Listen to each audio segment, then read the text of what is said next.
আপনার visa original থাকার পরও আপনাকে কেন এয়ারপোর্ট থেকে ডিপোর্ট করে দেয় কিংবা রিটার্ন করে দেয়, আর সে বিষয় নিয়ে আপনাদের সাথে কথা বলবো। আপনি যে দেশে যেতে চাচ্ছেন সে দেশের এয়ারপোর্ট থেকে আপনাকে যদি রিটার্ন করে দেওয়া হয়, ডিপোর্ট করে দেওয়া হয়, তার বেশ কিছু কারণ আছে। সেই কারণগুলো নিয়ে বিস্তারিত আলোচনা করব। আপনাকে ডিপোর্ট করার বেশ কিছু কারণ থাকতে পারে। প্রধানত কারণ যেটা থাকবে, আপনার যদি রিটার্ন টিকিট না থাকে, আপনি যে দেশে যাচ্ছেন সেখান থেকে ব্যাক করার যে রিটার্ন টিকিট সেটা যদি আপনার কাছে না থাকে। সাপোজ আপনি মালয়েশিয়ায় যেতে চাচ্ছেন, মালয়েশিয়ায় ইমিগ্রেশন আপনাকে দেখলো যে আপনার কোনো রিটার্ন টিকিট নেই, সেক্ষেত্রে আপনাকে রিটার্ন করে দিতে পারে। এটা এক নাম্বার কারণ। দ্বিতীয় যে কারণটা থাকতে পারে, আপনার হোটেল বুকিং না থাকলে।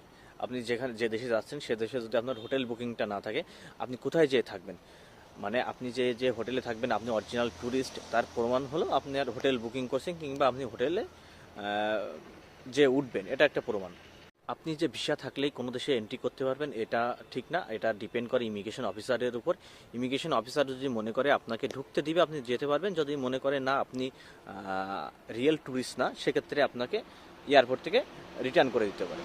ইমিগ্রেশন অফিসার আপনার কাছে বিভিন্ন প্রশ্ন করতে পারে। সে প্রশ্নগুলো যদি মনে হয় তার কাছে যে ভ্যালিড না, বা তার কোনো আপনার সত্যতা পাচ্ছে না, কিংবা আপনাকে দেখে যদি তার মনে হয় যে কোনোভাবে আপনি রিয়েল ট্যুরিস্ট না, সেক্ষেত্রেও আপনাকে ডিপোর্ট করে দিতে পারে। অনেক সময় আপনার কাছে ইমিগ্রেশন অফিসার জিজ্ঞাসা করতে পারে যে আপনার কাছে ডলার আছে কিনা। পর্যাপ্ত পরিমাণে যদি ডলার না থাকে, আপনি যে দেশে যাচ্ছেন সে দেশে যাওয়ার পরে আপনি যে হোটেল বুকিংয়ে করছেন সেখানে পেমেন্ট করবেন কিংবা আপনি খাবেন, ঘুরবেন, এটার জন্য যদি পর্যাপ্ত পরিমাণে ডলার না থাকে, সেক্ষেত্রেও আপনাকে ডিপোর্ট করে দিতে পারে। একটা কমন যে বিষয়টা দেখি সবসময়, রিসেন্ট আমার এক বড় ভাই, তাকে মালয়েশিয়া ইমিগ্রেশন থেকে রিটার্ন করে দিচ্ছে। তার একটা কারণ ছিল, তিনি রিটার্ন টিকিট দেখেছেন 7 দিন পরে, হোটেল বুকিং করছেন মাত্র 3 দিনের। এ কারণে আপনাকে রিটার্ন করে দিতে পারে। এটা একটা বড় কারণ যে আপনি হোটেল বুকিং করছেন 3 দিনের, কিন্তু আপনি রিটার্ন আসবেন 7 দিন পরে। আপনি কোথায় থাকবেন বাকি দিনগুলো, এগুলো আপনাকে ক্লিয়ার করতে হবে।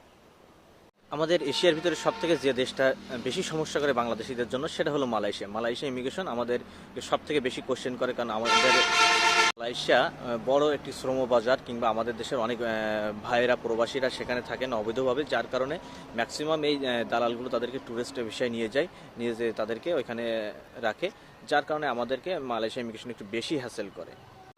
আপনাকে এই হ্যাসেলগুলো এড়িয়ে চলতে হলে অবশ্যই আমি যে কারণগুলো বললাম এগুলো অবশ্যই খেয়াল রাখবেন। আর একটা বিষয় হলো, আপনি ভিসা করার সময় যে ডকুমেন্টগুলো জমা দিচ্ছেন বা অনলাইনে অ্যাপ্লাই করার সময় যে ডকুমেন্টগুলো জমা দিচ্ছেন, সেগুলো সবসময় কাছে রাখার জন্য চেষ্টা করবেন। যেমন যদি আপনি ব্যবসায়ী হন, ট্রেড লাইসেন্স, আপনার ভিজিটিং কার্ড, প্যাড, এগুলো আপনি যদি চাকরিজীবী হন, এনওসি, এগুলো সবসময় আপনার কাছে রাখবেন। আশা করি কোনো সমস্যা হবে না ইনশাআল্লাহ। তো আজকের ভিডিওটি এই পর্যন্তই। ভালো লাগলে অবশ্যই লাইক, কমেন্ট, শেয়ার করবেন। তো আল্লাহ হাফেজ।